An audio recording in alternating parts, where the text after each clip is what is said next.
அஸ்ஸலாமு அலைக்கும் விவஸ். இந்த வீடியோ நாங்கள் பார்க்க போகிறது வந்து ஒரு பச்சரை சால்வ் பண்ணுறது. இது என்னென்னு பார்ப்போமா?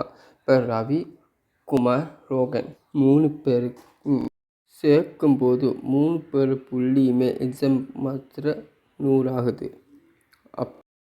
அப்படின்டா ரோகன்ற புள்ளி 54 ஆகுது. ரோகன்ற புள்ளி அப்படின்டா ரோகன் குமார புள்ளியை சேர்க்கும்போது 84 ஆகுது.